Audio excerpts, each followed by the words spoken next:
உன்துரு இலா மன் ஹுவ அஸ்ஃபல மின்கும் வலா தன்துரு இலா மன் ஹுவ ஃபௌகக்கும். நீங்க உங்களுக்கு மேல்நிலையில உள்ளவங்களை பார்க்காதீங்கப்பா, உங்களுக்கு கீழ்நிலையில உள்ளவங்களை பாருங்க. ஃபஹுவ அஜிதரு அல்லா தஸ்தரு நிஅமத்தல்லாஹி அலைக்கும்.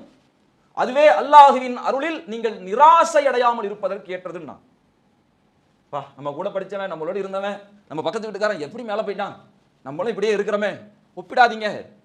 அந்த மனநிலைக்கு வராதிங்க. அது உங்களை தாழ்வு மனநிலைக்கு கொண்டு போகும். இறைவன் மீது திருப்தியற்ற ஒரு விரக்தி மனநிலை கொண்டு போகும்.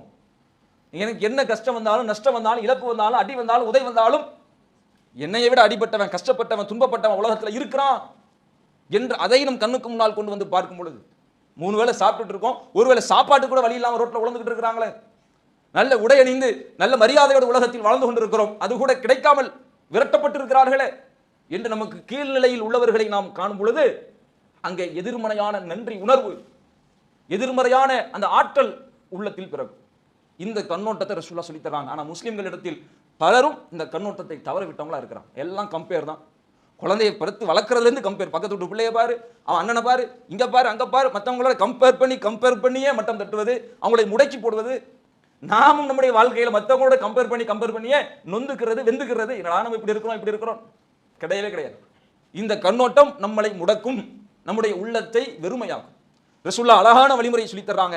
உங்களுக்கு கீழ்நிலையில் உள்ளவங்களை பாருங்க, மேல்நிலையில் உள்ளவங்களை பார்க்காதீங்க. காலத்தை அல்லாஹ் சுழல விடுவான். மேலே இருப்பவன் அவன் எவனாக இருந்தாலும் ஒரு நாள் கீழே வந்துதான் ஆகும். அல்லாஹ் இந்த உலகத்தில் ஏற்படுத்தியிருக்கிற பல்வேறு நியதிகளில் இதுவும் ஒரு நியதி. அவன் மேலே உள்ளவங்களை பார்த்து மனம் ஏங்குவதோ வெதும்புவதோ கூடாது. கீழ்நிலையில் உள்ளவர்களை பாருங்கள், இந்த கண்ணோட்டத்தை அமைத்துக் கொள்ளுங்கள் என்று வாழ்க்கைக்கான பக்குவத்தை, வழிமுறைகளை அல்லாஹ்வுடைய தூதரவர்கள் நமக்கு சொல்லித் தருவதை பார்க்கிறோம்.